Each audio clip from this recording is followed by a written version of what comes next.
and gentlemen, brothers and sisters, children of all ages, it's that time of the week. It is live with Old Humble Distilling Company's Old Humble Happy Hour version 2.0. I am your spirit guide, the Old Humble guy himself, and we're gonna have a humdinger of a show tonight. We're talking about immortality. Lisa's going to get in here. She's over in El Paso, so she's an hour off. Blah blah blah. Lisa's an hour off. She's on the side of the map that nobody's near. Big Mad, what's up? Why are you mad? Fix your face. Don't be mad. Where'd my beard go? It's still here. I just trimmed it. Actually, I shaved it all the way off. I was pure nude, full on pure nude, because I wanted to do a thing. I want to do a time lapse. I want to do a time lapse of 14 days of beard regrowth. See what happens. See how my beard grows back, because I've never done that before. You know, take a picture every day. Never done that before. I'm pouring myself a drink because I'm thirsty. I'm tired. It's been a long damn week. I'm not sleeping again.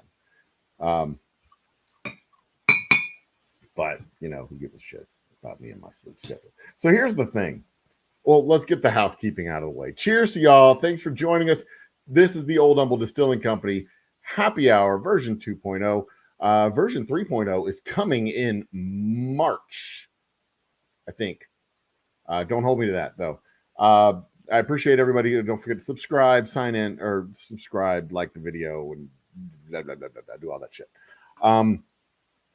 We are here. The first bot of the night has shown up. Cheers. Thanks for joining us. You're gone.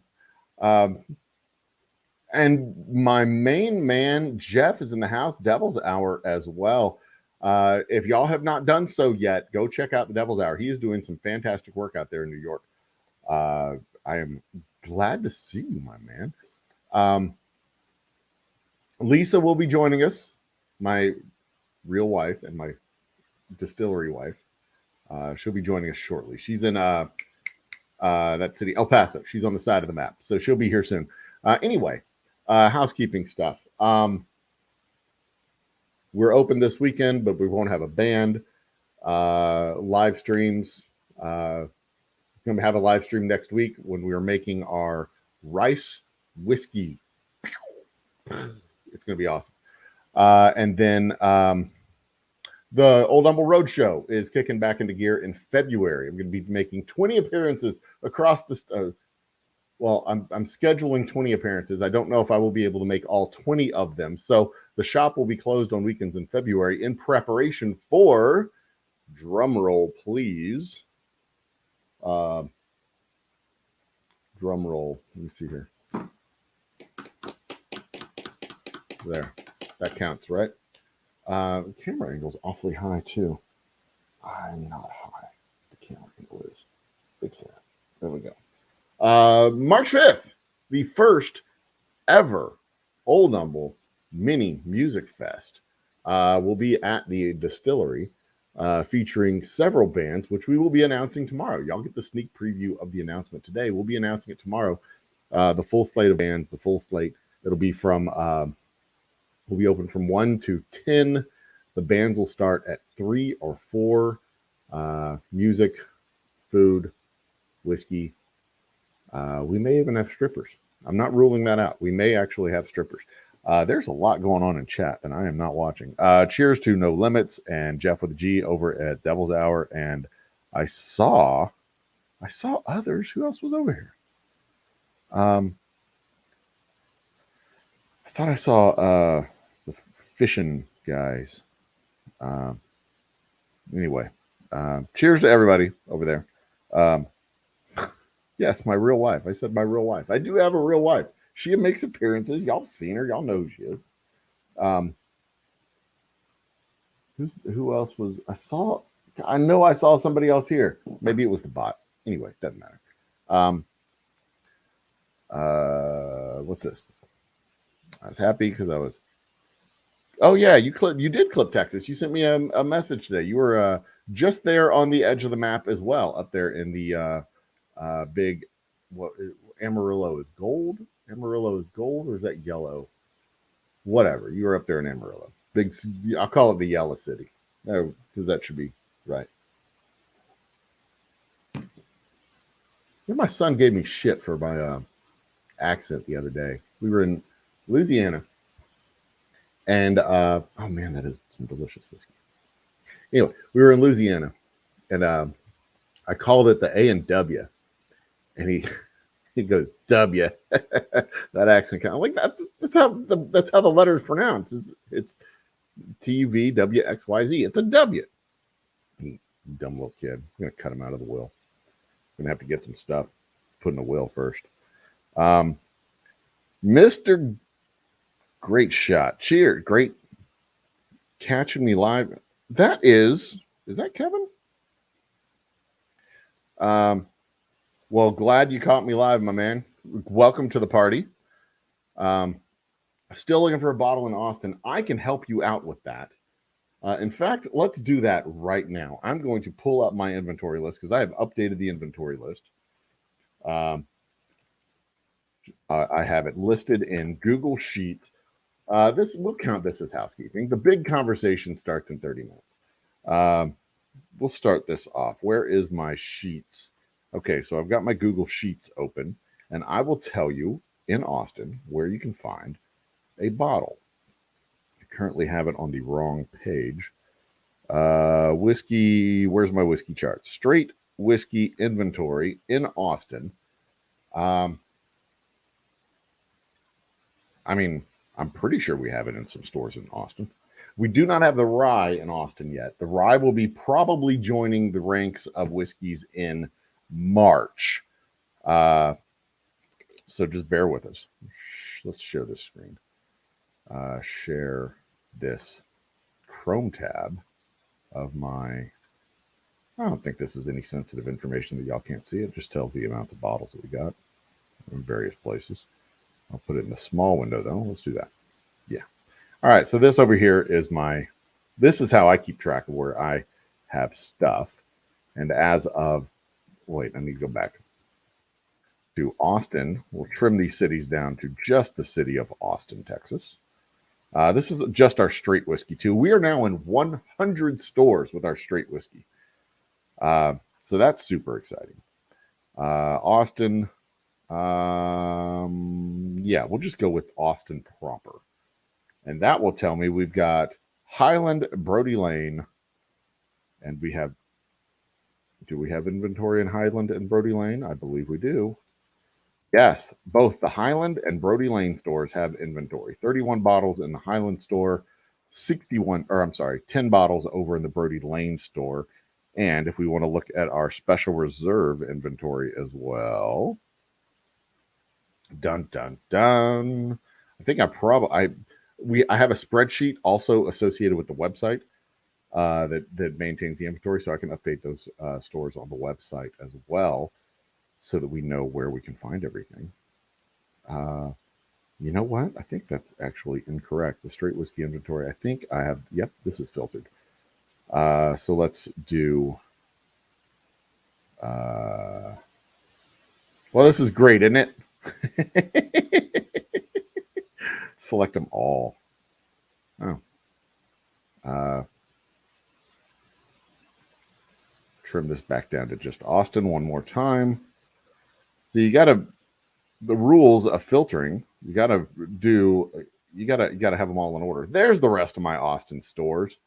Now those are going to be the stores that have the most, but also Dripping Springs, Highland, Brody Lane. This is the South Park Meadows store, and the warehouse in Austin says it has 2, but I would not believe it, because when it's below 5, their inventory is very unreliable. Yes, you are sadly without it in New York City, and my cheers, Mark. Your picture looks like a friend of mine named Kevin, but he is a falconer and has a different channel on the YouTubes. So there you go. Da-da-da, da-da-da-da, da-da. All right, now let's trim this down to just the Austin stores. Lisa just showed up.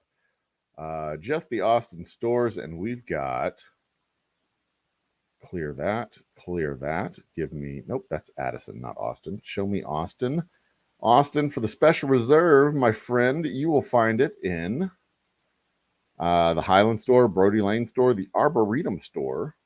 Yeah, we got a clean sweep over here, and the South Park Meadow store. So there you go. Highland Park, or Specs Highland, Brody Lane, Arboretum, South Park Meadows. Those are your 4 best shots to find the delicious, delicious booze in Austin. Go check it out. There you go. And let's bring in, yes, the Highland store. I don't know what exact the address. In fact, I do have the address. It's on my phone because that is one of the stores that I frequently go and do tastings. GHL Highland Specs, SPEC, Highland Specs. I think it's out near the airport, if I recall. Highland Specs, Austin.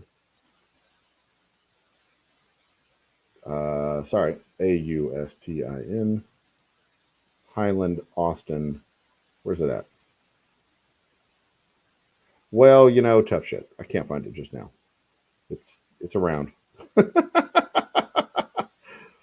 Specs, Austin, Highland, GH.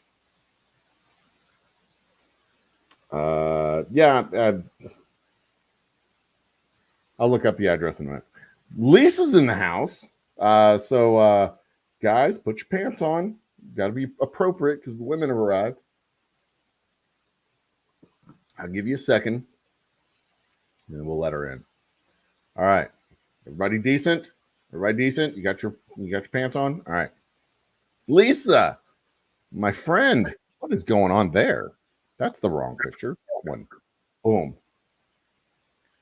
How's life on the edge of the map? Huh? What? How's life on the edge of the map? It's edgy. Edgy. Oh, come on. It's not that edgy. It's El Paso. It's not. It's a sleepy little town. It's nice and boring. There's nothing going on out there unless you go to the fun part where the drugs are sold. But I don't since know you're where that doing part legal is. stuff out there, you're probably not anywhere near. Yeah, You no, should have asked me before you left. I'm like 2 blocks away from the courthouse. 2 blocks So away from the that's airport? no, the courthouse. Is that what you said? 2 blocks from the airport or 2 blocks from the border? Oh, yeah. There's no good Courthouse. drugs that's 2 blocks away from the courthouse. You got to go at least, yeah, you got to go at least 6 blocks away from the courthouse to get the good drugs. I mean, maybe just cocaine, but you know that cocaine is so 1986. Right. Not even cool anymore. It's like shoulder pads, big hair, and cocaine. No fun. No fun. No fun at all. How's your week been? Interesting. How's your week been? So Sunday, Yeah. I got my COVID test back and I Why'd you was get a COVID positive. test? It was it a pre-travel COVID test? That's right. You need a COVID test to fly on an airplane, right?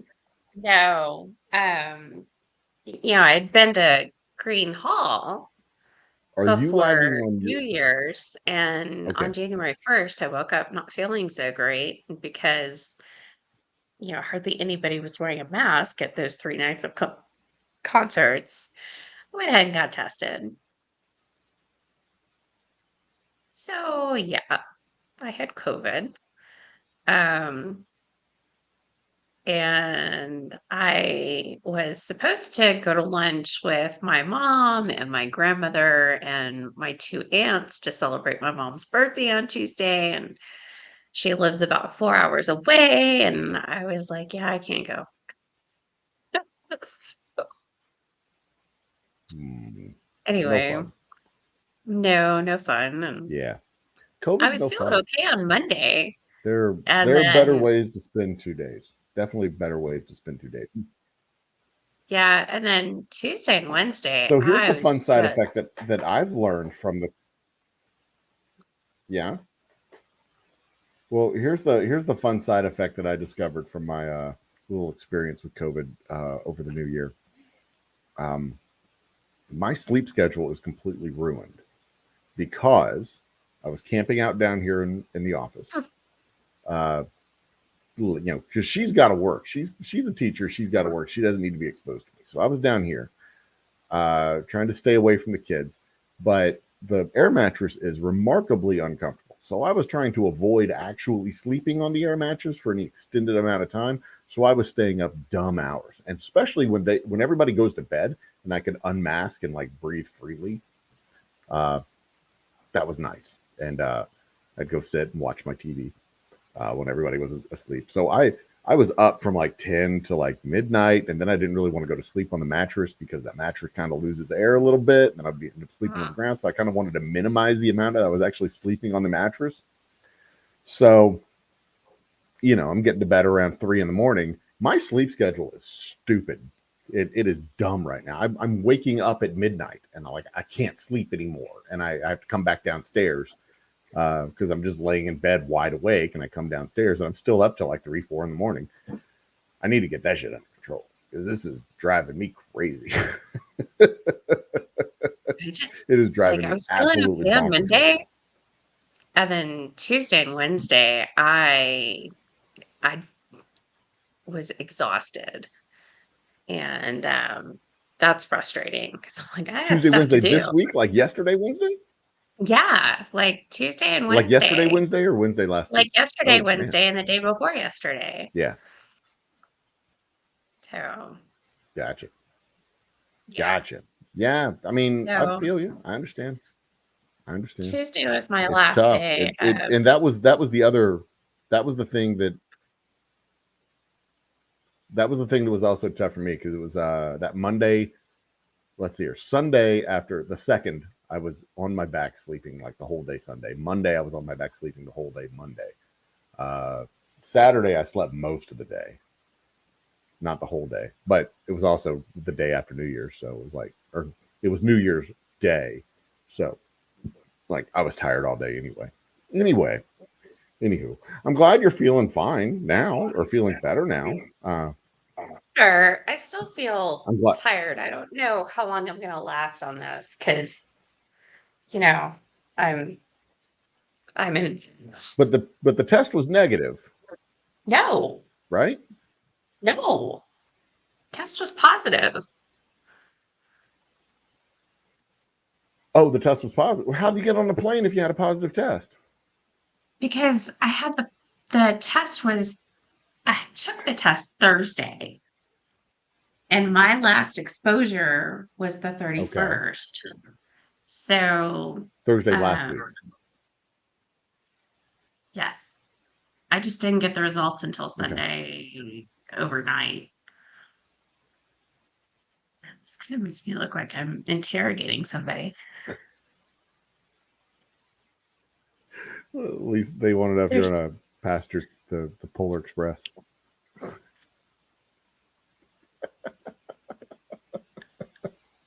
She is in El Paso. She's I'm in in a tomorrow. hotel room in El Actually, no, wait, Paso. you're still in yesterday. Yeah, you're Yes. in yesterday because uh, you're an hour behind us. Yes. She's in yesterday. So her entire feed is traveling through space and time an hour ahead of us from an hour ago. No, from an hour from now to now. She's going back in time to us. It's wild. Technology is awesome. Absolutely fantastic. So it is, what is it, 9:30 yet? Is it time? Are we done with the chit chatty crap? I think we can be done with the chit chatty crap. Uh, you didn't hear the So, news. We got the Old Humble Mini Music Fest coming March 5th, yeah. which is super duper What is exciting. It is the Old a Humble Mini Music Fest?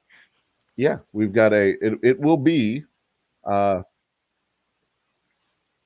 the Old Humble Mini Music Fest live from the distillery we will live stream it to the YouTubes, and it will be exciting and fun. Is that a Saturday? Cubis is in the house. Everybody's always shook when I shave. I only do it like 3 times a year, though. Which I guess kind of gives away when I shower, too. Because, you know, it all gets done. Like, you know, you take your car in for the detailing, everything gets done all at once on the same day.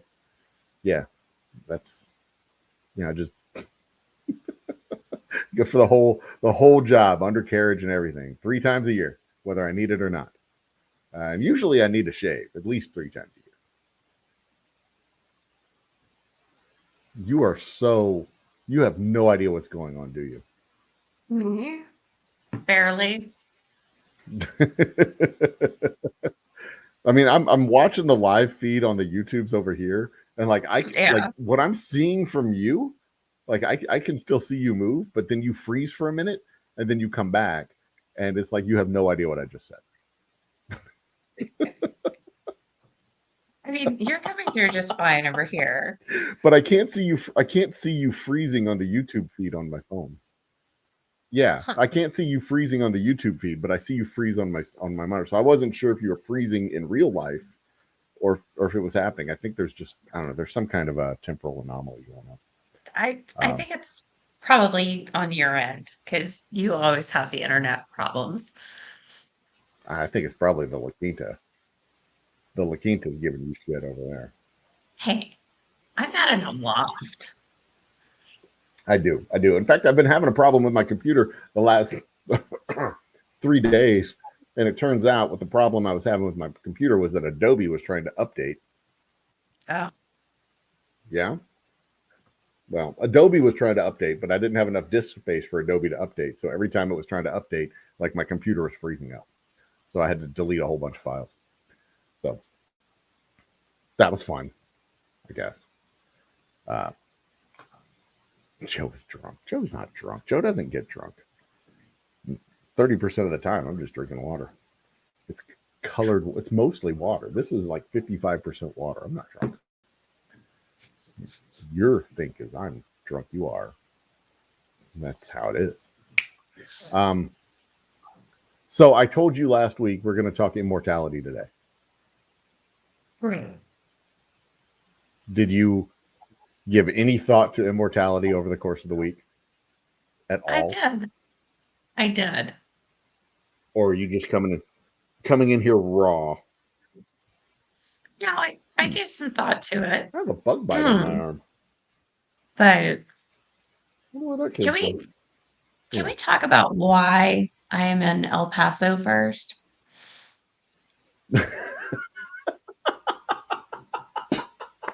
We can't, because that's a funny fucking story. It's not a funny story why you're in El Paso. It's a funny story that you're in El Paso, and the conclusion of the story makes it funny. Go ahead. So tell us why you're in El Paso, Lisa. Like nobody goes there for. Well, I went there for fun once.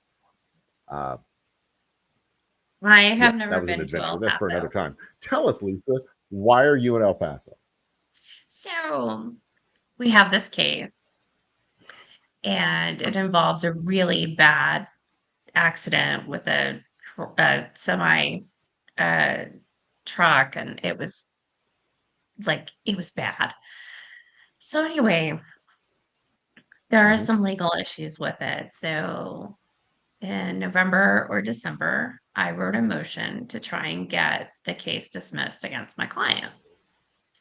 So the court set the hearing, an in-person hearing in December. Well, the parties didn't have the requisite amount of time to respond. So we get this all rescheduled. So in-person hearing is scheduled for tomorrow. And last week, my boss gets a call from one of the attorneys, and they're talking about it and the other attorney is like trying to figure out a way to avoid this hearing in El Paso. And he's got no way out. So he asked my boss, "Hey, you going to El Paso?" And my boss says, No, I try to avoid El Paso if I can, but I think our appellate attorney is going. And the other attorney's response was, "Oh shit." So anyway, I'm scary. So I'm all like prepared to be scary. You know, I pack my stuff. I get on a plane this morning for a nonstop flight to El Paso because they're only like 2 a day. And my boss was concerned about getting me in and out of El Paso because there are windstorms out here and they'll like shut down the flights. And so, anyway, he wanted me to get here early. It's like, okay. So I took the first nonstop. I get here at like 11 o'clock Hmm. this morning, El Paso time, 10:30, 11 o'clock. And go to my hotel, check in, eat a muffin, uh, do some work. And at about 3 o'clock, El Paso time, 4 o'clock Houston time, my boss gets an email from another attorney saying that, hey, the court just changed this to a Zoom hearing.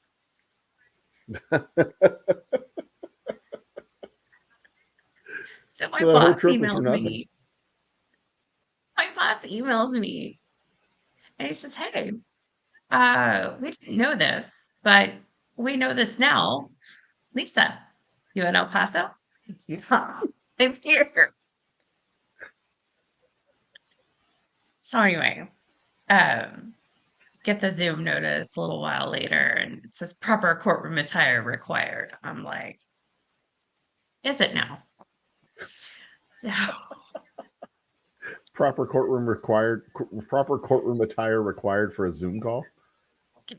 so Nice. I mean, I brought the lawyer costume.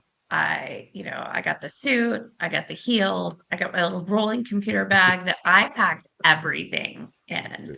Like, I rolled onto that plane this morning with my little computer bag and a handbag. That was it. Like, I did really good. So, yeah. So I emailed the court coordinator. I was like, "Hey, I'm here. Um, could I come to the courtroom in the morning?" She's like, "This hearing will be by Zoom." It's like, okay. So, yeah, I'm gonna do a Zoom hearing from my lovely hotel. Hopefully the lighting will be better tomorrow with some sunshine. And so yeah, I'm in El Paso for a Zoom hearing that, where the courthouse is 2 blocks from here. Two, 2 blocks. So I have to be scary by Zoom. Is it easier to be scary in person than it is to be scary on Zoom? I prefer to be scary in person. I mean, there's something about being able to I can walk imagine. into a room in a lawyer costume with the heels, rolling my little bag with my head held up high, you know. And for those of you who don't know, I'm a whopping 5'3". There we go. So you like put your hands on the little banister thing and lean forward and go, did you really, like, pound your fist on him? Did you really see what you say you saw? No. Whatever lawyers do. So I don't have to have anything in front of me to talk. Like, a lot of people have to, like, they feel safer if they're standing behind a podium or a table. I don't need that. So, like, I can Well, yeah, I guess stand if and you're standing talk behind a without, table, you're like, kind of pounding on it like this, right? a lot of people can't do that. So, that can be kind of intimidating, and, I know my stuff. So, if Lisa goes to the your courtroom face and jumps wants the down from name, the there's chair a and puts chance her that drink I up can on the just tell you table. the name of it. Do what?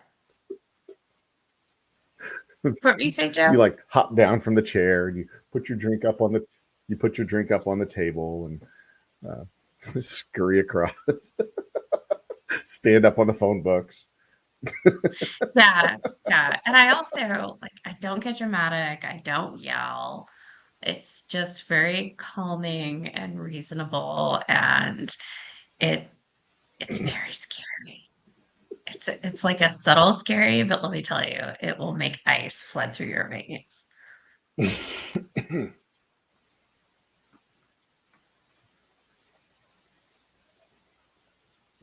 Lawyer costume dominating men in a Uh, public setting, having a stenographer there to record all of the proceedings as they occur. Do you have a writing crop? You bring that with you? no. No, but I did bring my lucky turtle. Oi, there we go. All right. Well, that is fun. That's cool. Would you like to see my I lucky think it's turtle? hilarious that you got all the way to El Paso, and then they said, "Oh, by the way, you don't have to be there." Yeah. Like that would have been good information to have. Yeah. Yeah. So my lucky turtle also made the trip all the way here.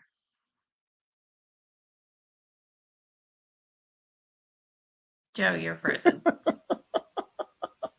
And there it did. Just happened again. So I'm God, these networks. This will be much better when we start doing it from the distillery, which will be March 5th. See, here's the really cool thing about these mini music fests. We're Hey, gonna have wait, 14 hours of music for the two that we're doing Joe. March. What? Okay, now I can hear you. What? Say that again. But I said you're frozen again, but my can't hear me? lucky Can turtle you hear me made now? the trip. Do you want to see my lucky turtle? Oh yeah, let's see your lucky turtle. Go ahead, fire away. Show me a lucky turtle. All right. There she goes. She's off to get her lucky turtle. Let's minimize that. So here's a really cool thing about this mini music fest. We're gonna have 14 hours of music footage from March 5th and April 2nd, the two events, and we'll be able to edit that music down to a show for our Memorial Day show. Let's get Lisa back here. What's up? Show me. You ready for this? Yeah, show me a turtle. Okay. I looked turtle. That's a. Is it a squeaky turtle? Yeah, Or kind of a foamy plush turtle? You just squeeze him. So it's a foamy squish turtle. Cool. Yes. So No. That's the name of the fur back there. Yeah, it's a foamy squish turtle. Cool. Yeah. So and that made the trip because for luck. Good. Gotcha. Yeah. That's a good reason to have a turtle in your bag. The show took an odd turn. Well, shall we now talk about? Shall we now talk about your? An odd turn. Yeah. This is not new. Like I generally have a vague guideline for how we're going to do the show. Like the format that we did last week, where we had like do 30 minutes of housekeeping and kind of conversation, and then we have our 30-minute big discussion. Last week's big discussion was what was last week's big community standards? That's what it was. It was really nonsense. And then did Unhinged. We are not doing Unhinged. Then we did Unhinged, and then we wrapped up the show, and it was good. It was fun. What I think we should do, I was thinking about this the other day. We should do a companion piece for Unhinged of actual real relationship advice from people who are actually in a real relationship. You shouldn't go asking single guys what they're looking for in a relationship because they're clearly doing it wrong. Shouldn't ask single chicks what they're looking for in a relationship because y'all are clearly doing it wrong. Okay. You should ask people who have been married for 25 years and ask them what makes a relationship work because clearly I'm doing something right. And also I found a good one who puts up with my shit. She's a saint. She's one of them. She's one of the saints. Oh, and I've also discovered a whole thing. We'll talk about that next week, though. But there's a whole thing, thing among the Council of Men, and we will talk about that in next week's show because we're going to have two ladies on the show next week, you and my science advisor Tanya, talking about space stuff, which is going to be Talking awesome. about what? You know, James Webb, and we shot a asteroid with a bullet, the James Webb telescope, and that we shot an asteroid with a bullet, and then we did another thing. There's another space thing going on. You're freezing. Oh, I'm freezing. It's actually hot in here. I'm not freezing at all. I'm sweating like a priest at a Boy Scout convention. Anyway, but yeah, we're gonna have the science advisor on next week. It's gonna be a fun show. Anyway, she's awesome. She is. The way her brain works is just. I mean, I've often said that if I could have any superpower, like the superpower I would have would be to like open people's heads and take their talent and put it in mine. And like hers would be one of my first targets because the way her brain works is just amazing. I just like scoop out all that yummy talent and just eat it. Yeah, she's amazing. She's a. Does it ever through a zombie? No, I wouldn't turn into a zombie. I would like eat her brain and get her power. Maybe there's a way to do this where the person survives. I don't know. It doesn't matter. It's a superpower. I can do whatever I want. I'll be the most powerful being in the universe. I have whatever superpower I want, and my superpower is to absorb your superpower. I mean, none could stand in my way. Like Superman would come at me, I'd be like, "I'm Superman now." Be awesome. That would be awesome. That would totally be awesome. Superman can't do that. Superman would be just. You know what superpower I want? I can only imagine. What? I just don't want to need sleep for energy. No, I like sleep. Yeah, that's a good power. If that's the power you want, that's cool. You got 24, I've got too much to do. hours every single day. Yeah. 24 active hours every single day. That's cool. I could see that. Yeah. You know, being able to just continuously run. I don't know. Yeah, I mean, I would absorb that power. I might absorb that power. I don't know. Would I absorb that power? See, that's the challenge when you're like the superhero that absorbs, not like the way Rogue does it. You know, when she just goes flesh to flesh and she like absorbs your power and like all of a sudden, you know, you're a corpse and she's got your power for a while. I don't want to do it like that. I want to like the clockmaker on Heroes. Yeah, that dude who became a Spock, that guy. You know, where he was just like, I see how your brain works and this is what I want. And he ate it. I'll do it like that guy where you could like. But maybe no, it could not. The victim, the target, could not survive this process because if I'm absorbing Superman's power and Superman survives, then now Superman's going to be my enemy. He has to die. That's just how it has to be. Not because I don't like Superman. I mean, Superman's a great guy, but you know, he's gonna have to die. That's just how. That's Please just how don't it has kill to be. DK. Because there can't be two of us. You know, he's not really Superman. He's just an actor that played Superman. You know.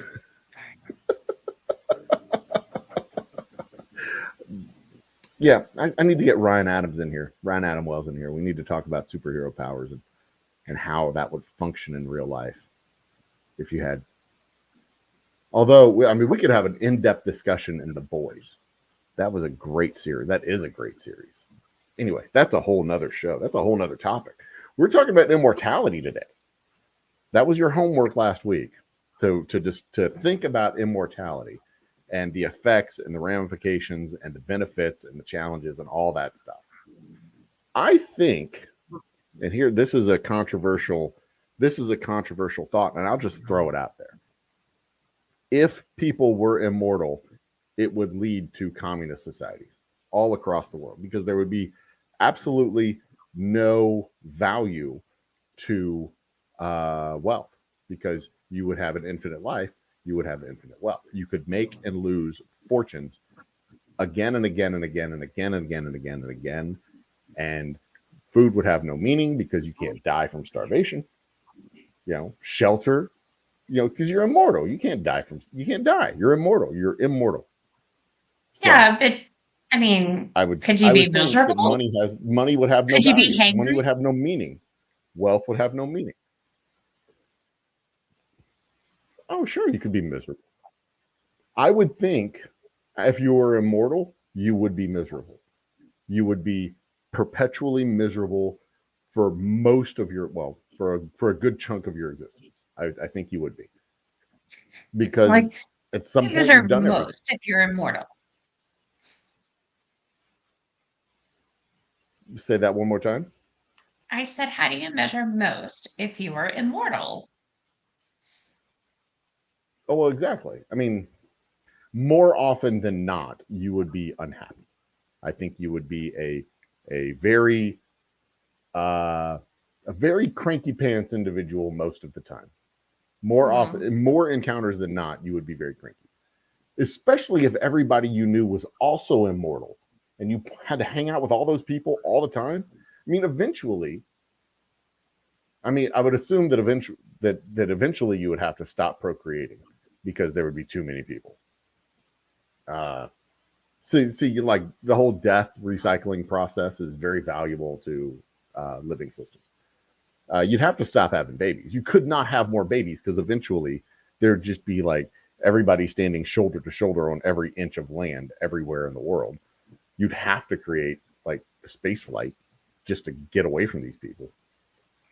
Uh, all the reason to go to the moon is because you're sick of your papers. Like, I'm leaving. You guys suck. This is really not how I But thought at this some point, you have to conversation stop was going to procreating. go. If everybody lived forever,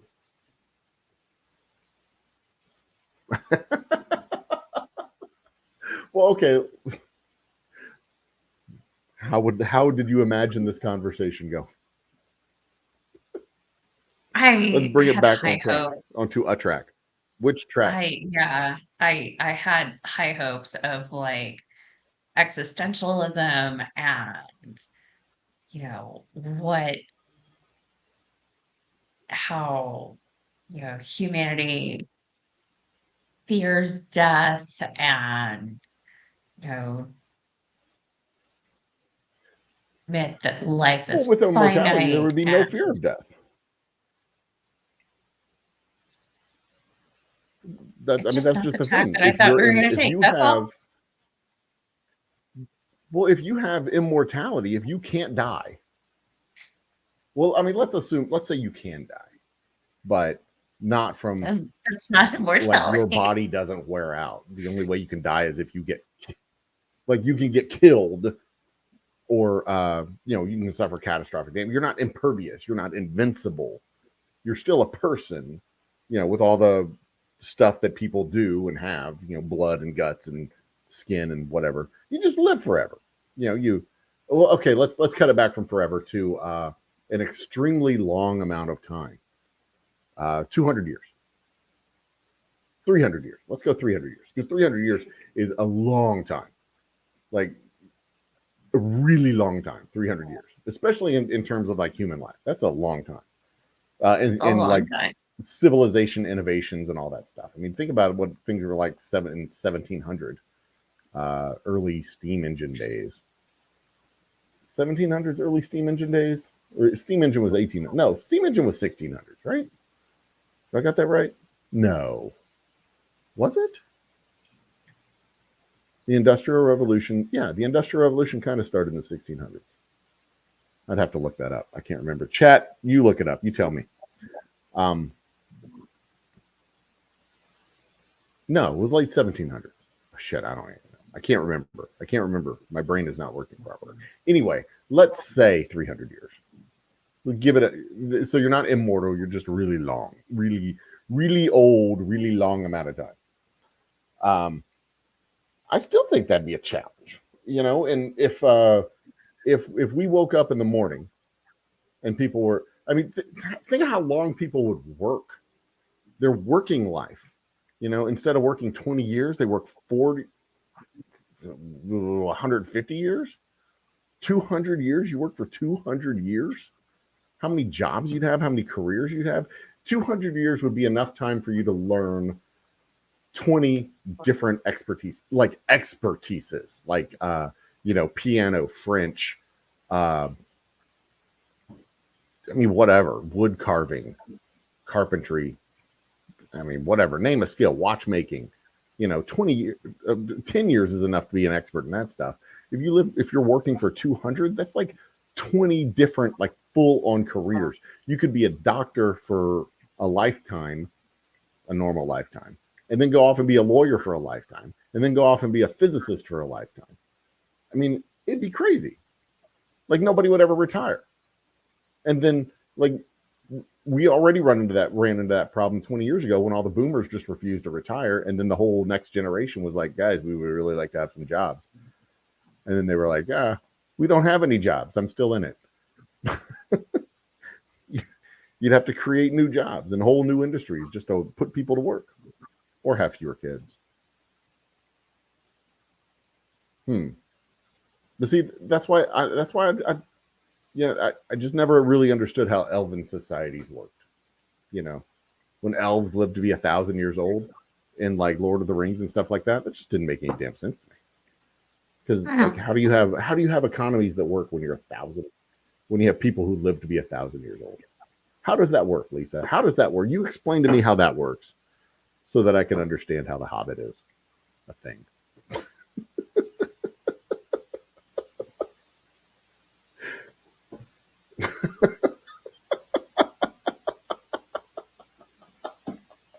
I think I broke Lisa. Oh my gosh. By the way, Carl. I'm so tired.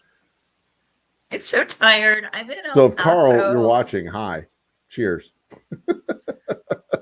Carl is watching? You're tired. You have a whole extra hour in your day and you're tired? Please. I am tired. See, Eric thinks it's going to happen.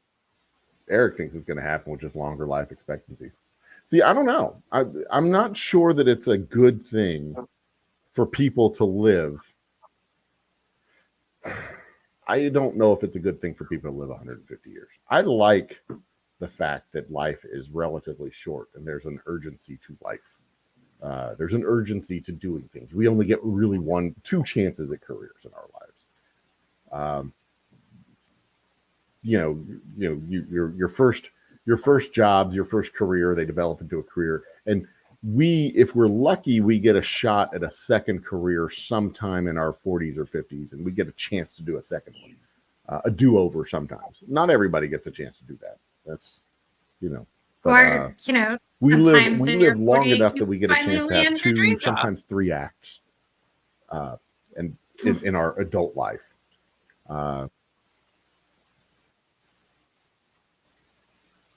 Well, exactly. I mean, so some people get to pack in 3. Some people get a 4th in their golden years, their sunset years. I like the urgency of that. If you live to be 150, I mean, I'm just thinking at some point you just get tired. I mean, in Hitchhiker's Guide to the Galaxy, there's an immortal being who spends his time flying all over the universe, insulting people in alphabetical order. He has a list of all the names of people in the universe, and he goes down, he flies down, and he lands on Earth, and he finds Michael something or another, and he insults Michael, and he marks him off the list, and he gets in his spaceship and flies to the other end of the galaxy to the next person on the list, who's Mitchell or whatever the next name is, and then he insults that guy, and that's how he spends his time. He has infinite amount of time, so the way he spends it is in the most, he doesn't just go to Earth and then insult everybody on Earth and then go to the next planet and insult everybody on that planet. He just, he goes alphabetically from one end of the galaxy to the other end of the galaxy and then back and forth. That's how he spends his time. And see, I'm thinking if you have all the time, like you get just bored.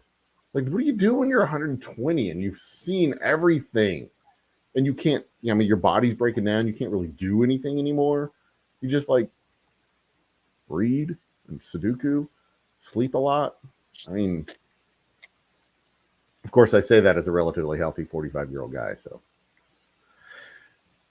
what do you say? Do you think it's a good idea? I mean, just in general, do you think it's a good idea for people to live to be like 150 years old?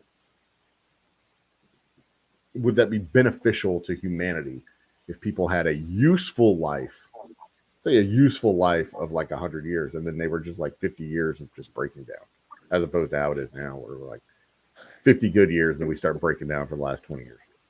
I mean, not unless our like social support system changes. I mean, there's no way that Oh yeah. we can't expect people to work until they're like 120 and have 30 years of retirement. Sure. I mean, not with the way wages are and communities being more and more interpersonally disconnected. It, no, I don't think it's a good idea unless we make some pretty serious economic changes. Well, sure. Let's assume that the changes are made. Let's assume that we have the proper. I just don't think it's like. I just don't think it makes sense. I don't know if people are designed to live on that scale. I don't think we're designed. And a lot of it is social training, though. Hang on, let me finish the first thought. I don't think people are designed to live to be like our mental capacity. Or I don't think we're designed to be 120 years old.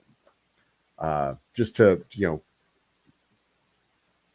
physically, I mean, if assuming, stop, full thought.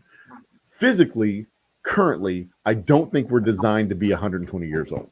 Mentally, our mental capabilities, our activity rate, all that stuff. I just don't think on our lifespan that makes sense. Now, if we could continuously repair body parts and continuously replace and improve and upgrade, take whatever steroid shots to continue to be vibrant and alive and excitable and exciting. Like if we could be starfish over that span. Exactly. You just chop off the arm and grow it back, and then the arm grows into another person. Tuna? Great. Tell us all about starfish. Yeah, where is tuna? Tell us about the life in the ocean there. But I mean, just on the as far as like on, I don't think people are designed to live on geologic scales of existence, or even on like there's just not enough resources for that. We have too many kids. We make more people and continuously like make more of us. There's just no reason. Well, in theory, you could solve that problem. I have not contributed to the problem in that way.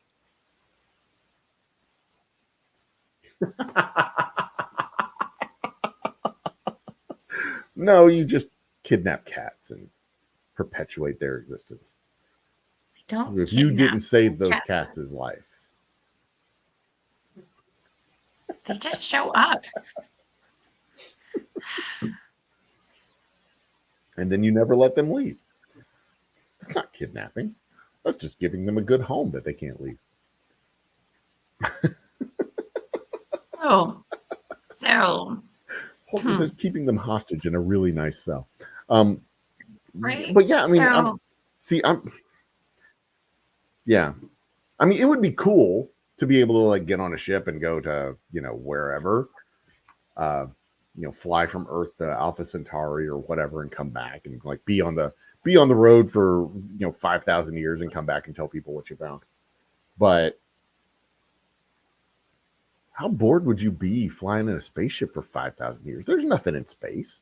Like, what would it keeps? I keep coming back to that. Like, what would you do if you had all the time, literally, in the world? Like, 1,000,000 years is a long time. 100 years is a long time. Like, I 75 think years isn't most really people that long. would 50 years isn't probably really that long. But you know what? spend a lot of time watching cat videos on Facebook or YouTube or whatever. Like, Well, I don't think that it yeah, would, I don't think that we would accomplish as a whole, I don't think that we would accomplish that much more because there just wouldn't be the urgency. And I mean, we don't have that great of a sense of urgency now. yeah. And also, here's another drawback that I could think of. A lot of innovations and advancement in philosophical and scientific thinking happens when the previous generation dies away, and there's not that control of, well, this is how things are done, this is the way things are. uh, you know, the earth suddenly shifted out of the center of the universe when somebody else thought, hey, maybe this is a different way to do it. But the whole time that somebody was saying, maybe this is a different way that this is organized, there was a whole generation of people saying, we're going to burn you at the stake for this. So, like, new innovations and new ways of thinking come about when there's not the old guard saying, uh, but this is how it's always been done, and this is just how things work, and this is just the way it is, and that's wrong. Learn it this way. And if those guys don't die off and get out of the way and get shoved to the side, then that whole innovative process either gets elongated significantly or just doesn't happen. Or, well, or it And takes you're something like a pandemic to shove that innovation forward. So take, for example, you know, true. you have a lot of boomers who haven't retired, who are still at the top of corporate food chains and um, you know, Very true. who were very resistant to Mm-hmm. teleworking or Mm-hmm. alternative schedules. Very And resistant to teleworking. Yes. and you know, I am not a good example. I am not a good candidate for telework. Um, but that's me personally. But not everybody has that weakness. There are people who um you know, excel at it and get a lot of stuff done. And, you know, there are a lot of um, weaknesses that have been exposed. I mean, you know, people don't have to look Oh busy yeah. for 8 hours a day. You know, a lot of people have taken on second jobs working. Right. Right. Turns out a lot of people can do an 8 hour job in 4 hours. I've Imagine had that. several jobs that took me 8 hours of work at an office that I get knocked out, that I could easily get knocked out before noon. And then, but of course, you don't do that when you're in the office. You drag your feet and slow it down because you have to be busy for 8 hours. Um, yeah, that's a perfect example of innovation in the office that has been, well. I mean, that's a whole generation of people that have occupied office spaces and office chairs and jobs in the economy, because I mean there was an entire industry that was crippled because innovations in medicine and health sciences and nutrition kept an entire cohort of people alive when they were expecting to be uh, exiting the workforce, exiting the population, becoming past tense in the mid 90s. There was an entire industry that got crippled because these people just, they were healthier than everybody thought they would be, and they just didn't die. Uh, so there was a very large company, the second largest funeral and cemetery home company, went bankrupt because of it, because there's just a whole bunch of people they thought were going to die in the mid 90s didn't die, and they were uh, they went bankrupt because of it. And the largest company almost went bankrupt because of it. Um, and it was a shock to the entire industry.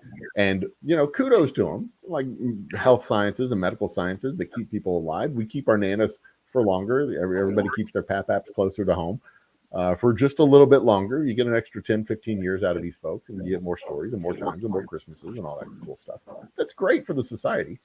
But on the other hand, an extra 10 or 15 years of people working when the next generation and the next generation after that are trying to get into the job force, or even social advancements, all the advancements that were made through the 30s, 40s, and into the 50s and 60s that just kind of froze in the 70s and 80s and 90s, and a lot of times rolled back in the 80s, 90s, and 2000s.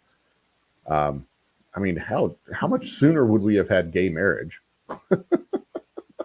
if 60% of the population had lived to the normal life expectancy of the late 80s, early 90s?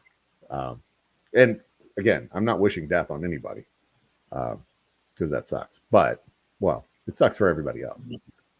When you're dead, you don't really know it because you're dead. But everybody else, it sucks. It sucks for them.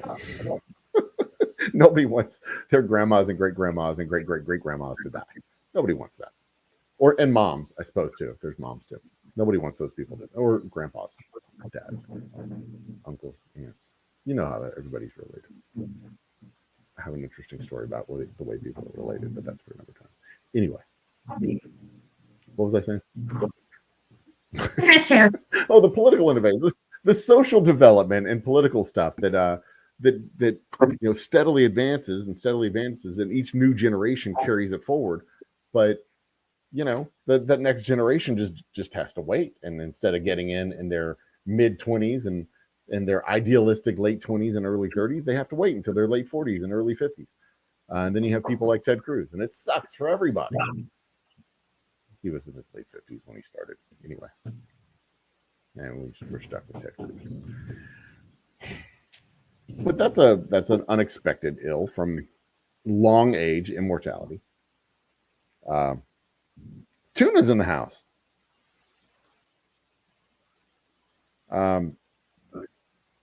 What else? What other thoughts on this? Any other thoughts? Have we exhausted the idea of immortality? So what's the verdict? Is the immortality a good thing or a bad thing? Or at least long life?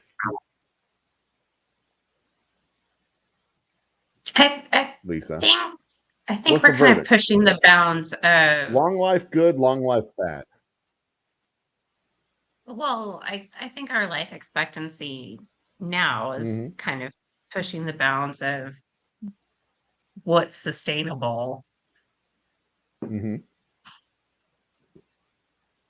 So, long life good, long life bad. What's a good number? What's a good number that we should start taking people and putting them on the ice raft? 120, 140, 80?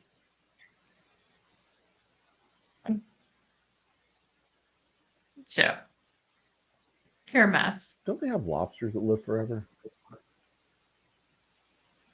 Immortal lobsters. Don't they have an immortal lobster? I don't know. That'll actually, it doesn't get sick and it can't get cancer and it just doesn't age and it doesn't die unless you catch it and kill it. I'll look that up. So what's the verdict, Lisa? Immortality good, immortality bad. Immortal lobster. Yep. All right. So according to the Googles, lobsters do not live forever. While some animals, given the right circumstances, could be considered immortal, lobsters are not among them. Well, what the hell? All right. Anyway, like other decapod 10-footed crustaceans, lobsters continue to grow throughout their lives. We call that indeterminate growth. Huh. That means a lobster could be the size of a Volkswagen. That should be a movie. A giant lobster destroys the world. They could call it Rock Lobster. And the B-52s could do the theme song. Are jellyfish immortal? Okay, so Tuna says jellyfish can be immortal. I'm gonna look that up. Immortal jellyfish. Let's see what that. Maybe that's one I was thinking of. Talk amongst yourselves. I'll be back in a second. Immortal.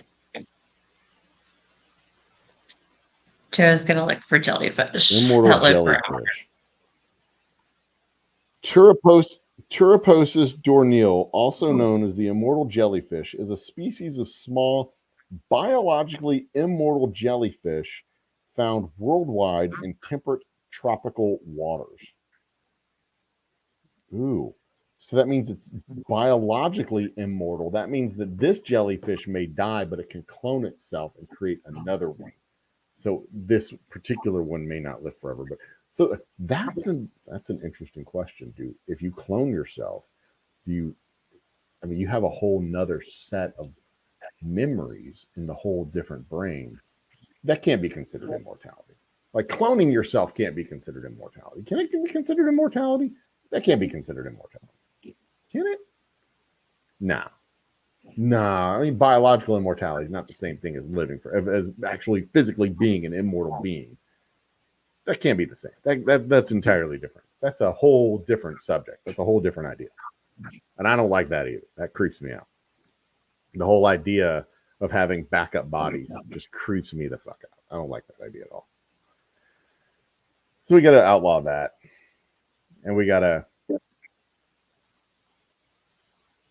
chocolate starfish. Yeah, we should probably discuss the chocolate starfish on another episode. What are you talking about?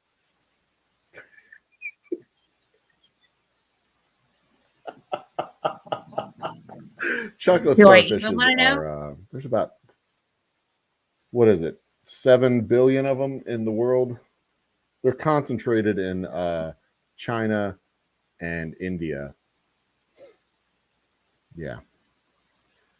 You get a startled reaction when you poke them right in the middle.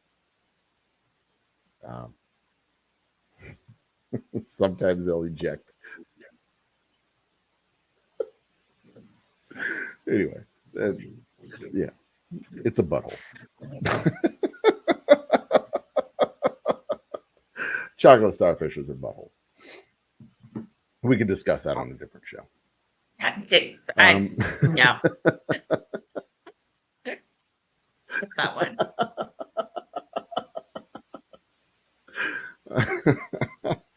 Oh Lord. So I think are we in agreement that like immortality is not really all that great?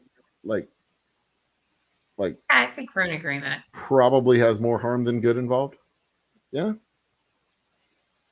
Yeah, if we're talking about like all of humanity, yeah. Yeah. Now, just one individual immortal. Would you accept it if a fairy godmother came down and said, "Okay, you can live forever. You just got to click your heels together and say the magic word of please, pretty please, and poof, bibbity bobbity boop, you're immortal forever and ever. You get to never die. You can your flesh and skin will regenerate, and if you want to die, you can. You've just got to do this sequence of events, and you're done. But otherwise, poof, you're immortal. You want to do it? You take that bet. You take that deal. So then I would be a witness to like all of this stuff that happens, and I would know a lot. Mm-hmm. And there would probably be a lot of people who would not take so my advice. Here's the deal.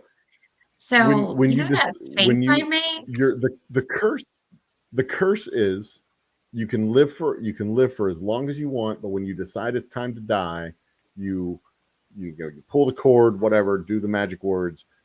You're going to die, but it's going to be the same number of years you've already lived. You can only make that decision halfway through your life, and you can only make it once. You can't undo it.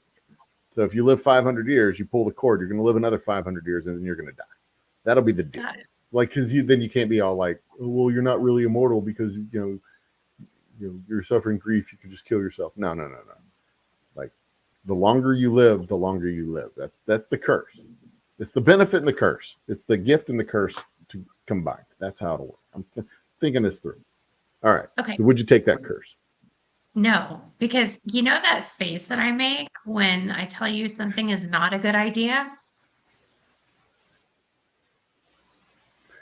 No, you've never told me ever that something's not a good idea. Because every time I bring up an idea, it's always an awesome idea. And you always tell me that it's an awesome idea. Oh, let me And tell then you my you're idea for the 600 going to get a subscriber cease episode. and desist Oh, wait, letter? I'll tell you at the end. Yeah, I would make that face a lot. I think my face would probably My freeze gallery. that way. My gallery. So yeah, no, I'm not taking that. Not taking that curse. Not taking it. No.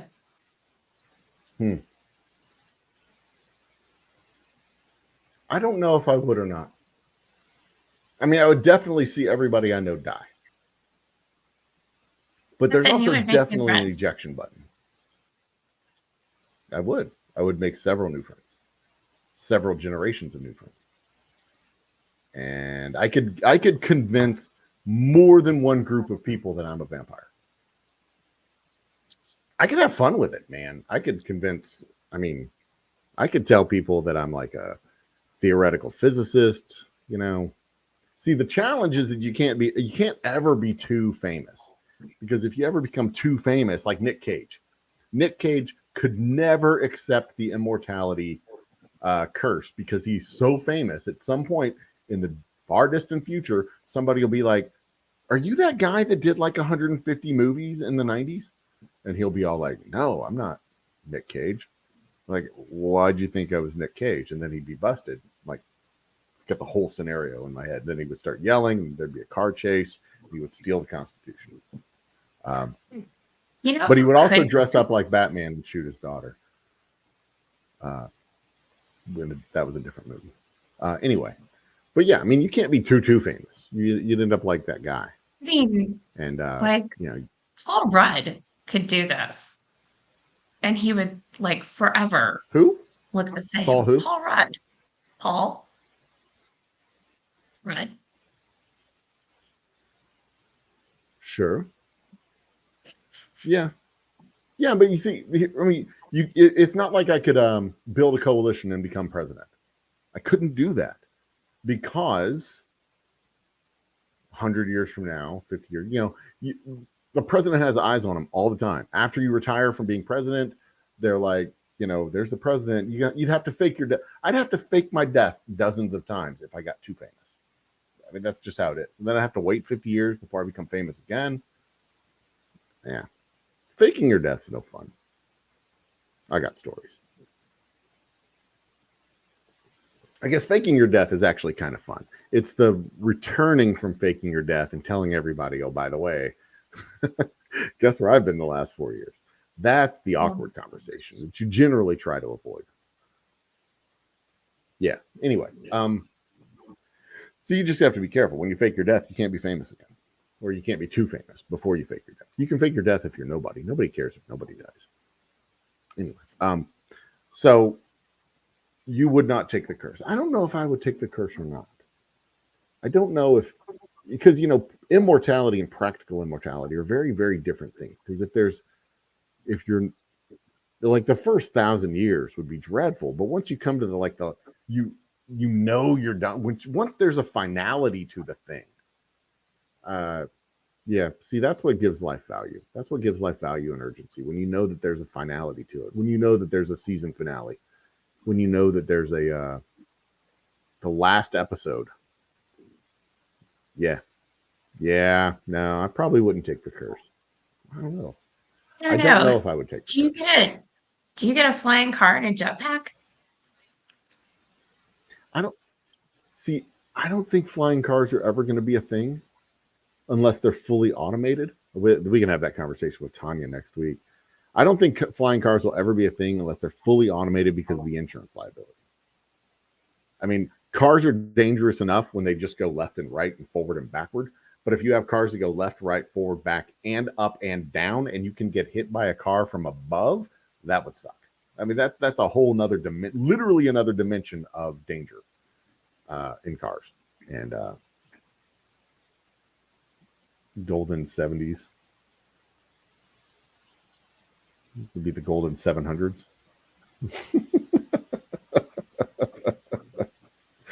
Yeah, that's just the thing. Nobody wants the final episode.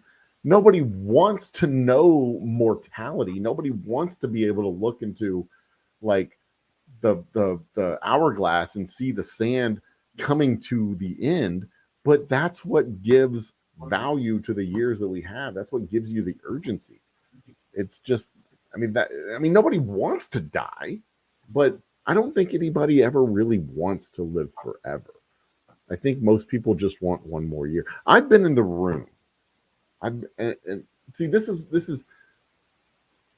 I kind of look at it from this perspective. I've been in the room enough times when, the final credits roll, that I've only been in the room one time when that person wasn't ready. That person wasn't like, I'm at peace with what's happening now. This is fine. I've only been in the room one time when that person like was disappointed that the credits were about to roll. But every time I've been in the room, that person's known the credits were about to roll. I mean, they know, they're aware of the script. They've read ahead. But I've 3 times, as a matter of fact. 2 times, both the people were like, yeah, we're good with this. This is, the script was well written. We all acted good. This is a wrap, folks. Good job. I'll see you at the buffet, the craft services table. When y'all finish putting away all the cables, I'll see y'all. 2 of those folks were like that. One folk was just not. Yeah, she wasn't quite ready. And I kind of, I don't know. I kind of see it from that perspective where, like, if you, when you're coming to the final act and you see the credits coming, like most, I don't know. I can't speak for most people. I would hope that I'm at peace with the whole note. I hope that I'm tired by the time that happens. You know what I mean? I hope that I'm tired by the time that happens, so that when it finally comes, I can just be like, you know what? I'm just gonna chill out here on the couch. Y'all just turn off the lights when you leave. Just I'm gonna rest my eyes here for a minute. Y'all turn off the lights. It's been a great party. Have a great time. Thanks so much for coming. I'm just gonna sit here on the couch. Y'all see yourself out. I'm turning off. And last one out. Turn off the lights. That's how I hope it goes. So I don't think I'm good for the immortality. I don't think I'd take the immortality button. I think I'm with you. I don't think I'd take it. I think I wouldn't mind having another 20 or 30 years, but not another 500. Yeah, that'd be a lot. my genetic history is full of long-lived ancestors, so I still have both of my grandmothers. Oh, so you've got the 100-year gene in your family, huh? On both sides. Mm-hmm. Yeah. Oh, did I lose my microphone? No, I still got my microphone. Y'all hear me still, right? Yeah. So you got the long life gene. Come to peace. This is a long comment. I'm going to read it all. He can come to peace, but it's just an acceptance of. Well, yeah, I mean, yeah, it can be an acceptance of circumstance, but not everybody accepts that circumstance. You've seen Ghost, with the Patrick Swayze and the clay pot. Not all. There was that dude who was on the subway car. That was a documentary, by the way. There was a dude on the subway car, and he was not happy. I mean, have you not seen Ghost? I was really sheltered. If you haven't seen Ghost, then you're not a people. I haven't seen Ghost.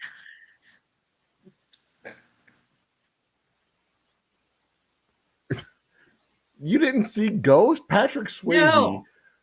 invaded the body of Whoopi Goldberg, and Whoopi Goldberg made love to Demi Moore. It was a great movie.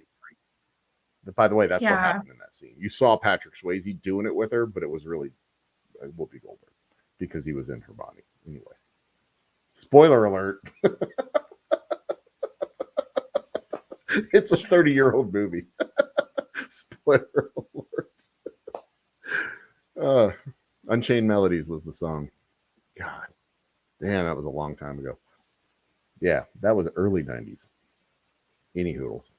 But yeah, I mean, I don't know. I don't think everybody is well, no, I couldn't ask him if they would have changed the circumstances because they had the one person that was not ready to go, I did not ask if they would have changed the circumstance, but they were clearly not happy. They were disappointed. They were bummed. They were disappointed. They were, they were still in the not acceptance phase. But that was one of those taken too soon deals. But that's a whole nother topic about a whole nother person. A whole nother time and a whole nother era and a whole nother place, a galaxy far, far away, if you will. Good times. Any hoodles. Lisa, I think we're in agreement. Immortality is overrated. But another couple of years wouldn't be a bad deal. So take care of yourself. Go do some exercise. Eat some kale once in a while. Maybe a head of broccoli once a month or so. I mean, maybe switch from double cheeseburgers to single cheeseburgers, just occasionally. I'm not going to be your mom or anything. Eat whatever you want. Double cheeseburgers are delicious. Double cheeseburgers are delicious. Speaking of ASMR, have you ever seen those ASMR videos? Yeah. Have you ever actually watched one? Lisa. Yeah. I'm asking you specifically. Have you? Yeah. I had heard of them and I never actually watched them. And my understanding of them was that it was just like amplified sound. So like my idea of an ASMR video was the Coke commercial where they have the glass and the ice clink, clink, clink, and then goes the can, and then they filling it up and it goes gluk, gluk, gluk, as it fills up. That was my idea of an ASMR video. I actually watched two. I was doing some research because I was going to do that kind of video with the whiskey. I'm like, this could be ASMR. It's going to be cool. Like 3 different types, all 3 different bottles. It'd be a really cool video. Then I watched one of those videos, and it's like a chick with fingernails doing this with the microphone and doing that sort of thing and clicking her teeth, and it just creeped me all the way out. I was just like, yeah, no, I'm not doing those videos. I'm not going to do. I may still do the video with the ice and the whiskey and the glass, but but the whole that was just. I know that's what it's supposed to do, what it's supposed to be, but that's bad. The people like the fingernails on the paper. There was one with a dude writing, and it was just like the ink, the pen on. I don't know if y'all can hear that. Like, I was just like, this is the worst thing. Like, can you imagine? Can you just picture me this, Lisa? You're a nerd in the 60s. Okay. DARPA comes and knocks on your door, and you answer the door, and DARPA says, we want you to build a giant computer at this university that can talk to that giant computer at that university. And you think to yourself, that would be awesome because then I can trade university research with other science nerds at other universities in the event of nuclear war. That would be cool. And also porn. And then you fast forward 50 years to 2021, and there's girls doing this with your stupid porn invention. How disappointed must you be as a science nerd in the 60s inventing a thing to move porn or research papers back and forth between universities in the event of nuclear war, and kids these days are using it to scratch file their fingernails on wooden blocks of sand and stuff. I swear, I think they would just slap the piss out of him if they were telling. That's why time travel is a bad idea. Let's talk about time travel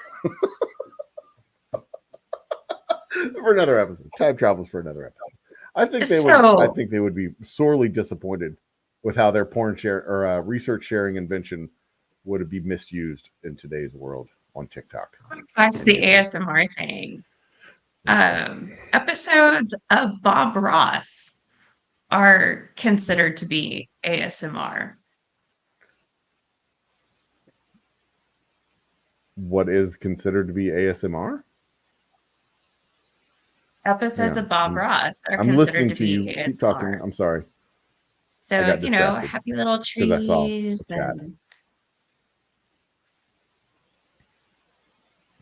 yeah, see, he got it. ASMR is the feeling. It's supposed to make my skin crawl. I know it's supposed to make my skin crawl, but it's also supposed to make you happy, right? I mean, isn't it supposed to make you happy? Like, relax you. I mean, I guess some people like that. I mean, some people like getting beaten with a riding crop and called Priscilla. I'm kind of okay with that. I mean, I don't like it. It's not like I'm going to pay money for that. But I mean, if you do it, fine. Just so long as we can have cheesecake after. But yeah, I mean, I don't know. I just think the nerds would be really disappointed in the internet today. But or the nerds would be really cool with it. They'd be like, I had no idea that this is how my invention was going to be and turned into a thing. This is so cool. My God, infinite porn. Because that's what they were doing. They were like research papers in porn. Although Web 1.0, you'd have to describe the boobies because it was all text.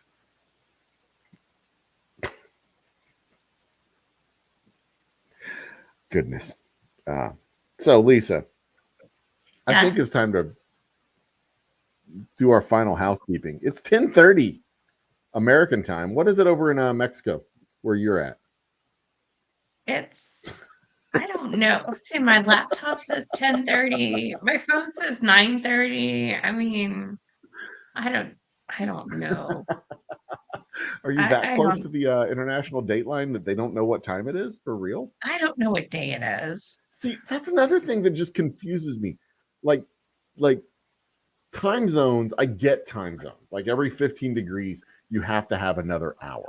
But if you're telling me that it's the same time, like 30 minutes east of where you're at in El Paso, you go 30 minutes east to just the other side of the time zone line. And then you just jump back and forth like 5 feet. Back and forth, back and forth, back and forth. You're telling me that's a whole different hour? The sun's in the same place. Arbitrary designation of time delineation is just a simple way that the patriarchy just continues to try to keep us down with time zones. Decide what time it is for yourself. Move forward, or at least daylight saving time, with an open mind and an egalitarian view. I don't know what time it is. It's 10:30 here. I like the idea of making the blanket longer by cutting off the top and stitching it to the bottom. It makes sense to me. That's how you get more blankets.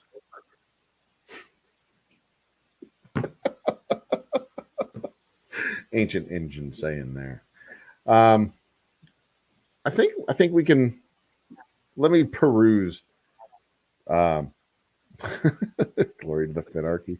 Let us peruse. Oh yeah, some people do like the Richard Gere gerbil trick. There's eating mukbang. Oh no, no, no, no, no, no, no, no, no, no, no, no. There is not. Are you telling me that there's a whole subset of internet genre of people smacking their fucking lips and slurping soup and making disgusting eating noise? I don't even know that. Are you? I'm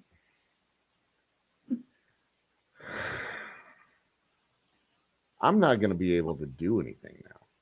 Just I'm broken. This. There's people in the world that like to hear other people eat. Are you kidding me? That's. I don't even like to hear people chewing gum. That is gross.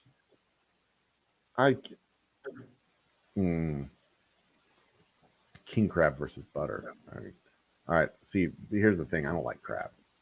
I don't like crab in any incarnation. I don't like blue crab. I don't like king crab. I don't like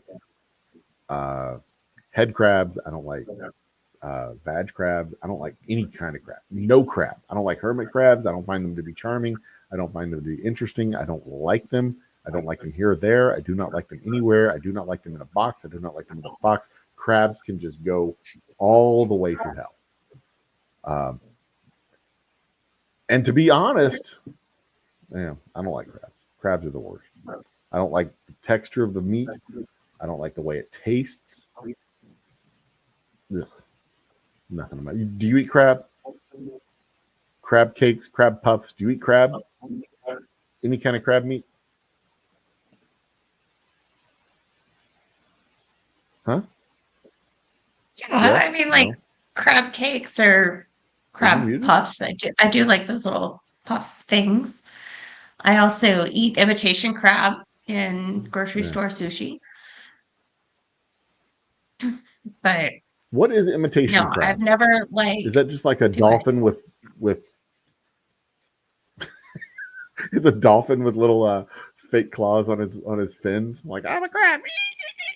Is that what fake crab I don't know. have a little hat? I don't know what fake crab is. I don't like crab. I don't like any kind of crab. It's and the crab in the shell. Here's one of the beefs I have with crab, so to speak. It's hard to get to. Like there's a lot of work to get through that armor, and then once you get through all that armor, you have like this like little bitty piece of meat. Like if I'm gonna work that hard for my food, there better be it better be good, and B, there better be a lot of it. Like I got to work for a crawfish. The crawfish tail at least has significant amount of meat in it. Shrimp, you got to kind of work for shrimp. You got to peel it. There's ample meat in a shrimp tail. But once you're like cracking open those, they're spiny and prickly little legs of those little sea spiders, and then you just get this little strip of meat. Like, bitch, please.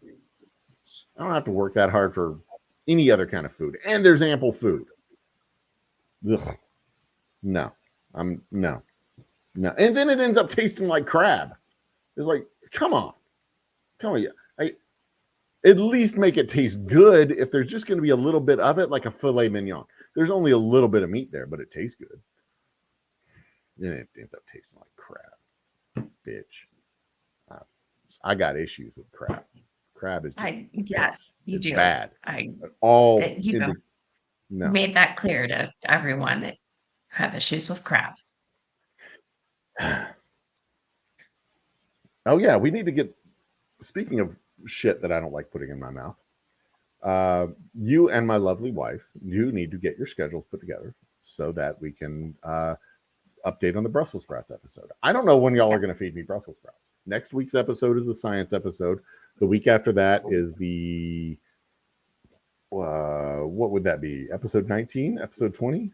What episode are we on? This is next week is episode 18. Science stuff. So the episode after that is 19. We can plan for episode 20. Valentine's Day. When is Valentine's Day? February 14th. Is that a Saturday? It is not. It's a Monday. But we could do it that week. in February or the 10th or the 17th, we could make our Valentine's Day episode Brussels sprouts. That would be appropriate, I think.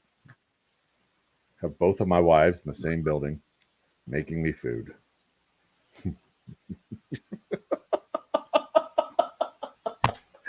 Or rather, just two of my wives. I don't want to say both of them. I don't want to limit the number.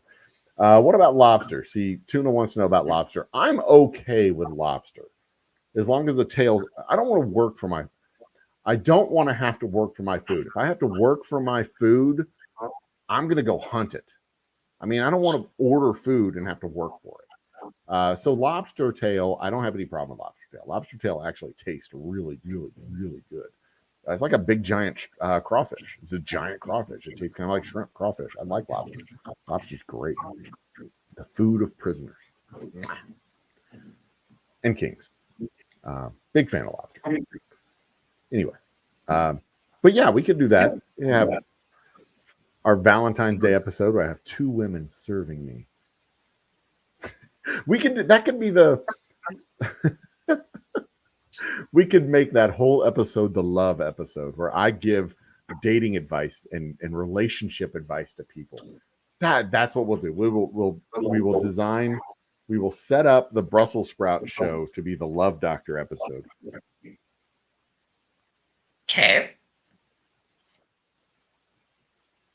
Love Doctor. Am I going to be the only one receiving your advice, or is somebody going you to don't share in my absolutely misery? If you take my advice, I will never talk to you again. I'm saying we'll take questions from the audience. I will solicit questions through Twitter and YouTube posts, the community tab. I will solicit questions for the Love Doctor, and we will have an entire Love Doctor episode. Okay. What do women look for? What are men looking for in a woman? I don't know what women are looking for. I have not the slightest fucking clue what women are looking for. Mostly because I've only had one successful relationship in my entire life. But I can give fairly good advice on what guys are looking for because I did not find that several times until I did. And I have fairly good instincts on how to not fuck it up that much. You know, I mean, much.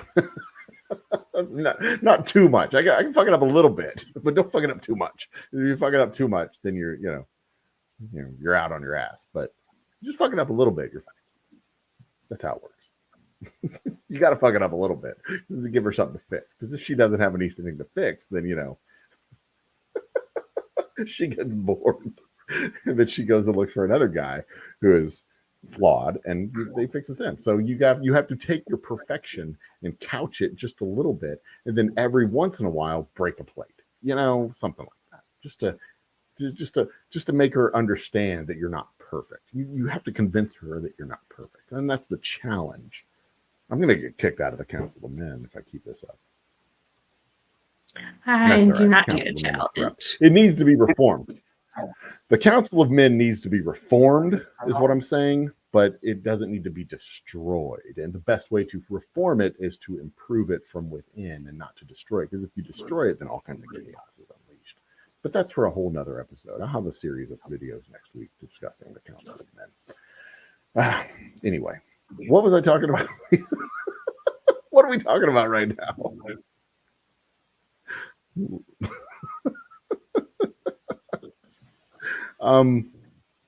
The Council of Men, by the way, the Council of Men, the Rogues, there's a whole TikTok thing. It's exciting. And I'm going to have a whole series of videos next week on this. If you're not subscribed to our TikTok, you should probably do that. If you're not in TikTok, that's probably good. Don't do that. But if you're in TikTok and you're not subscribed, remedy that problem today. Anyway. Okay. So, one of those 2 weeks, the 10th or the 17th, we'll do the Brussels sprouts episode. Sound like good? Sounds pretty good. Can we make that happen? I think we can make that happen. Yeah. I think we can make that happen. I think we can. Okay. What's the other episode that I'm working on? Do you know what episode it is that I'm working on? Have you gotten a phone call yet about the No, 500th episode from the cemetery? I have not Have you gotten a gotten? phone call You yet. haven't gotten any notifications yet, right? No. Good. Okay. So that will post probably Oh, in the next 3 weeks. We're working which, on final permissions and authorizations uh-huh. So, to am I expecting a phone call from like the humble chief of police or a city probably. council I member? wouldn't expect it. Does anybody ever? Do you ever? I wouldn't expect to get it any more than you already do. You know, there you shouldn't be on a heightened alert to get a phone call. It's just the I just standard kind of DEFCON stay 3 steady at is about what an I'm saying. orange. Or 2, whichever one's the lower one. I don't remember if DEFCONs go from 1 as a low and 4 is a high, or 4 is a low and 1 is a high. Yeah. But if it was the doomsday clock, the minute hand would still be on 9. You're fine. It's not moving any closer to midnight or any further away. It's staying where it's supposed to, where it's always been. Unless you hear anything different, and then you should probably be expecting a phone call. But if you haven't heard anything, I haven't said it, is what I'm saying. It's my innocent look.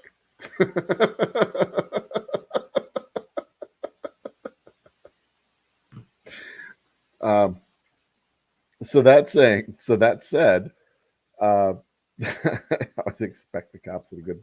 See, if you camp out right, like, you don't draw attention to yourself. You're just there. You pack in what you have and you pack out what you brought, and everything's fine. Everything's fine. But this year I've had the COVID, and there's been rain, and it's been like challenging environments. But we'll have a video posted by, I want to say, the early part of February, if not sooner. So cheers to the 500 subscriber special. It's gonna be a fun video, and you can probably I don't want to spoil the ending, but there were no ghosts in this haunted cemetery. There are no ghosts. Ghosts are fiction. That's they're. Or they just didn't like you. What is the that? Well, maybe not. Maybe I'm such a caustic personality that they're like, oh, we're going to stay away from that guy. There were wild animals, but there were not ghosts, or there will not have been ghosts, because I can't confirm or deny that we've actually recorded it, because I don't want to make Lisa grind her teeth with anxiety. Everything's normal. Nothing happened. Everything's fine. Everything's not fine. Everything's always fine. Coming to bail you out. What do you? No, you're not. You're not. Will not have come to be coming at the place where coming had been to have to happen. Is that enough different changes in tense to Tenses? completely confuse whether or not it's actually happened? Yeah, tenses, nineses, 11s, whichever. They're all good. I like all the numbers, is what I'm trying to say. All the numbers, especially the prime ones. Okay, so I've got the 500. Oh, you were supposed to ask me about the 600 subscriber episode. What are we doing for the 600 subscriber episode? You were supposed to ask me about the 600 subscriber episode. So what are we doing for the 600? Check this out. I know a friend. I know somebody who has access to fireworks. So here's the idea. 600 subscribers, 600 mortar shells. launched it, 600 missiles launched into the air. That would be awesome. Yeah. And I'm in the middle of the woods. I'm on a deserted street. I could set these things up, 20 boxes of 40 shells. That'd be 800. Or 30 boxes of 20 shells. 30 times 20 is 600, right? 3 times 2 is plus 2 0. 30 boxes of 20 shells lined up, lit. That would be awesome. 600 fireworks. I'll have a fire extinguisher to make sure like nothing catches on fire. That's not supposed to catch on fire. Yeah. 30 boxes of 20 shells. That's what it'll sound like. And then it'll be dope AF. You'd love it. You would totally love to see that. You'll be there. You'll be there. You'll have your head in your hands. You'll be like, oh no. But we're in the county, and it's not illegal to fire off fireworks in the county. So, Right. They can't stop me. Nobody can stop me. It's legal. It's perfectly legal. It's not a good idea. And it'll be awesome. 600 fireworks launch. Maybe I could do more. Well, we'll see. The goal for the 600 subscriber episode is 600 fireworks. And maybe I'll give away a bottle of whiskey too. So how's that sound? What else we got? Anything else to talk about? No. No. No. All right. Well, let's see here. A couple of days ago, I did a game night show. I'm going to be reposting that in 30-minute segments over the course of the next week. Because here's something I found out when I did my Vlogmas special. YouTube treats live videos and pre-recorded posts differently. You get more after-the-fact engagement. You get more engagement with pre-recorded, uploaded posts than you do with live shows. So a 30-minute live show gets less engagement after the fact than a 30-minute pre-recorded episode that's been posted. And YouTube counts the views differently, and YouTube counts the hours differently. They all count toward the ultimate total for the channel, but they get counted and treated differently. It's complicated. But so I did a 4-hour a game night show the other night when I couldn't sleep of Industry Giant, where I built a whiskey empire and spread my whiskey all across the continent of the Industry Giant game. Started making incredible bank. It was an awesome, fun night. And I'm going to break that into little 30-minute segments and repost each segment up. So we'll have a whole series. And it's my own little data experiment to see how this works. It's going to be fun for me. It's going to be fun. And if anybody out there is interested in my dumb little game nights, that is a opportunity to probably get. It's 4 hours, so it'll probably be 6 episodes. But I'll cut it down from the 4 hours to a 6 30-minute episode. So there you go. But it's a fun game, Industry Giant. It's one of my nerd games from the 90s. So there you go. Cool. Have you watched Don't Look Up? No. Crap. Especially this week. Yeah. See, that was your other homework. I know. I know. I'm just gonna record it. We'll. So here's I've got 2 new series that I'm working on. Old Humble. This was the Industry Giant game night panel. Boom, boom. Show the thing there. Okay, it's there. That was the game Industry Giant. It's cool. You build an industry, you spread it across the map. It's fun. This is the 500 subscriber special, but I'm going to do a series of shows, a series of series. One is going to be called Old Humble Reviews, Old Humble Distilling Company Reviews, and it's going to be different things. The first one's going to be the movie Don't Look Up. I'll record it next week, probably. I'll watch it. But I'm also going to review other things like coffees. All right, well, hurry up and watch it. I'm going to review things like coffees and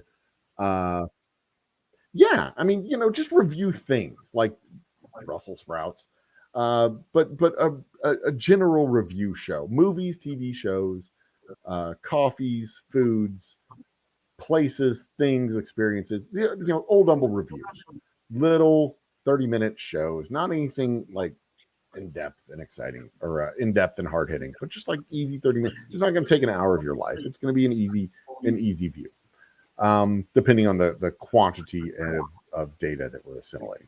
I'm also going to do Old Humble Does, where I build things and craft things mostly at the distillery, but things like what I was talking about last week, the acrylic pours. I did a day in the life yesterday where I was doing my metal stamps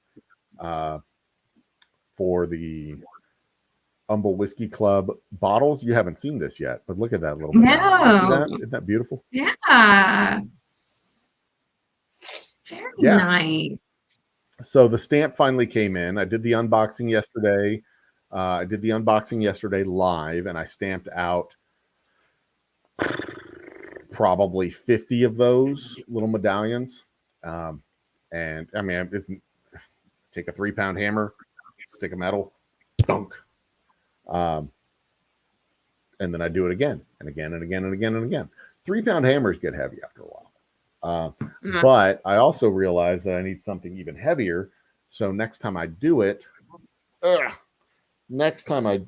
probably be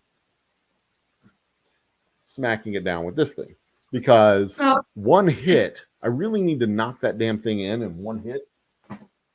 I have a 12-pound mallet. Yeah. Well, see, here's the thing. What I learned during that show was the pressure is important, obviously, because that makes the indentation, but it's extremely important.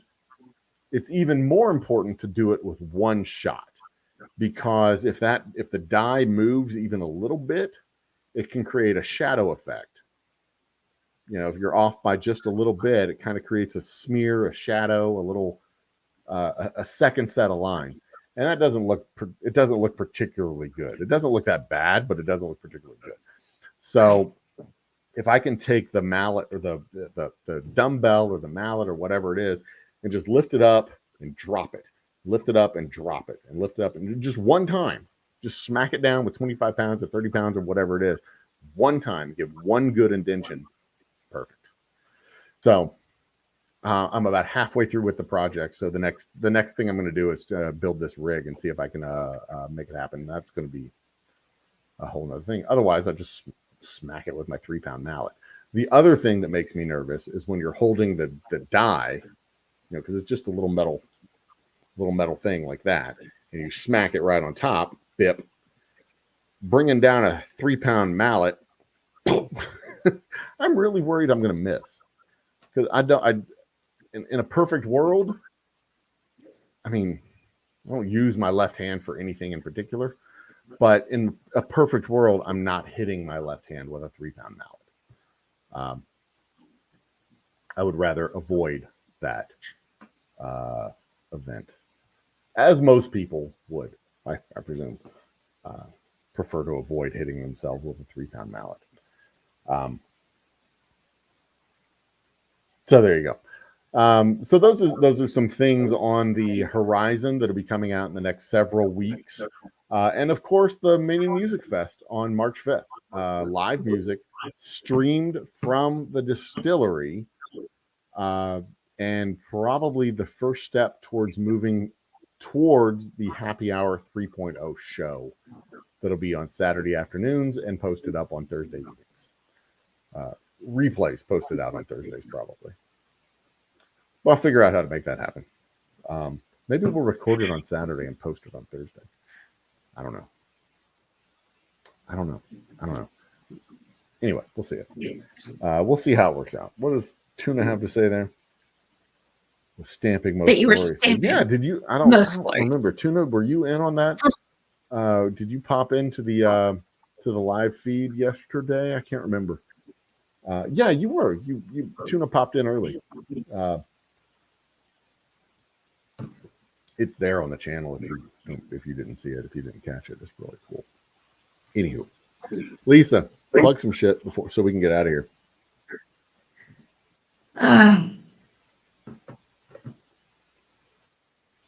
Spaniard your pets. Yeah, there's a lot of stray cats in El Paso. You could probably fit. I 3 have or 4 of not them seen in your bag. any. I have not seen any, You haven't been looking in and the right I places. think I have to give credit to my lucky turtle for that. So, yeah. Of course. Of course. Yeah. Okay.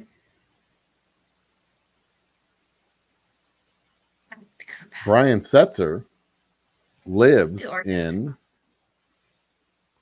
Brian Setzer lives in New York. Yeah. Okay. You know what that means? No. Well, there's stray cats in New York too. Because Brian Setzer is a stray cat. That was his band. All right, Lisa. Good night. Do you want to hang out in the green room? We'll talk in a minute. No, I want to go to bed. Okay. I'll see you in a minute.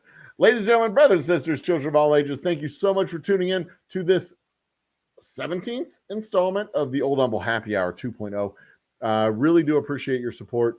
Do not forget to subscribe if you haven't already. Hit notification bell if you haven't already. That way, when we go live with our live music from the distillery in a month or so, you will not miss out on the show. It is going to be lit AF. Maybe that's what we'll call the... Oh, maybe that's what I'll start calling the channel. The Lit AF, broadcasting the Old Humble Distilling. Oh, maybe that's what we'll call the show. Yeah, anyway. I'm going to workshop that. We'll see what we can come up with.